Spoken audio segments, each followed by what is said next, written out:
What up, humans? Kurumi here, and welcome to the Mobile Legends walkthrough. Today, we are going to walk you through our match with the newest hero, Ixia.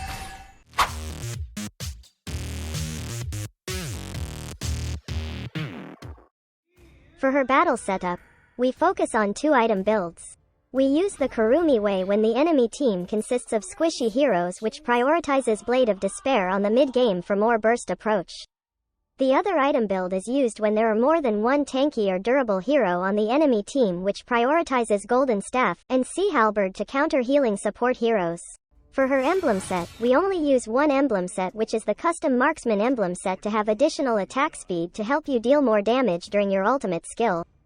For the talents, agility to help you reposition faster in team fights or to chase after enemies or run away from them. Weapon Master boosts the attack power you gain from other sources such as items and emblems. Weakness Finder to slow enemies down both in terms of movement and attack speed, which is helpful in the early game. For the battle spell, Flicker is the best so you can relocate while your ultimate skill is activated. While the game is loading, assess the enemy's lineup including their spells and emblems so you know what they are capable of. In the marching phase, check the enemy's composition. Since the enemies have 4 magic damage dealers, we will go for tough boots to gain magic defense. We prioritized first skill first so we can easily harass the enemy gold laner with the skill's long range. Casting her first skill will deal damage to all enemies hit, slow them down, and increases your movement speed for a while. As much as possible, be aggressive to the enemy gold laner to keep them out of range from the minions so they will not receive any gold and experience.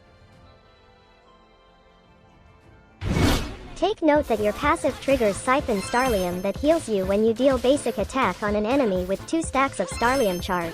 That means you can go against most marksman heroes without worrying about your health. So here, you can see the level gap because of our aggressiveness. Casting her second skill will push enemies if they are within this indicator, while enemies within this indicator will be sucked towards the center line and be stunned. When your health is low, you can utilize the heal from your passive by using your second and first skill on the minion wave. Then deal a basic attack to trigger Siphon Starlium and gain lots of health. You can also deal basic attacks on creeps to trigger your passive for HP restoration even for just a small amount. Just continue on healing using your first and second skill plus basic attack that triggers your passive. So here, we used our first skill to slow the enemy down and gain some movement speed to further run away from them. Casting Ixia's ultimate skill will let her use her first and second skill with a longer range. Also, she can deal basic attacks to up to 6 targets, which prioritizes heroes. When using your ultimate skill, make sure to cover most of the enemies as much as possible. We used our first skill in basic attacks to deal maximum damage and slowing effects on this situation. Ixia's basic attack has a long range which you can use to deal damage while keeping a safe distance. After Corrosion side, we are supposed to buy Wind of Nature.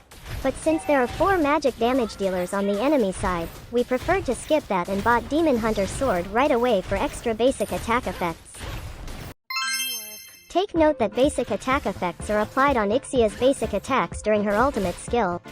Ixia's ultimate skill can reveal enemies within the area even if they are inside the bush.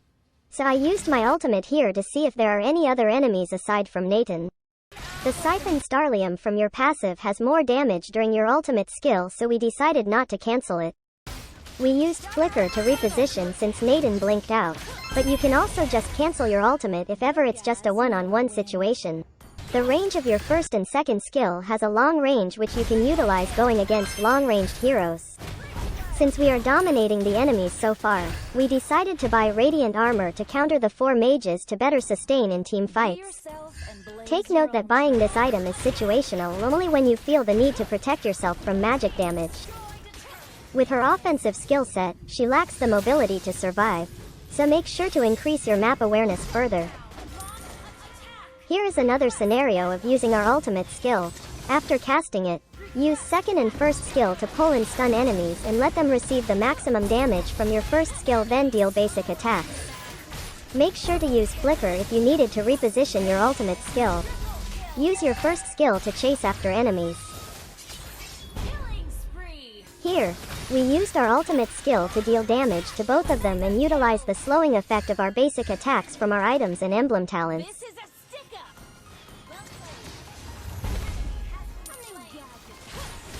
When going for Turtle or the Lord, it's best to use your ultimate so you can deal damage to both the objective and the enemy heroes. Have your second skill ready so you can stun or push enemies who tries to dive in.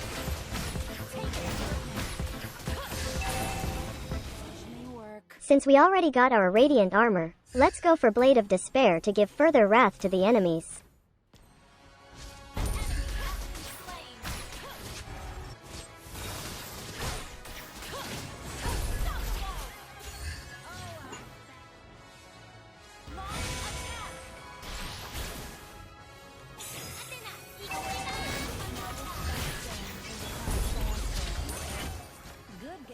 If you are going to use Flicker to run away from enemies, make sure to use it towards your nearest teammates so they could respond faster. With the Kurumi Way build, look how painful the damage we are dealing to the enemies. This is another good example of good plotting of your ultimate skill which covered all of the enemies in the area.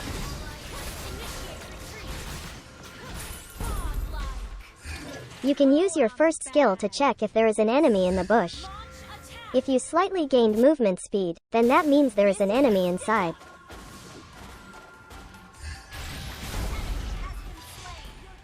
When you are chased, you can use your second skill to push enemies and stun them.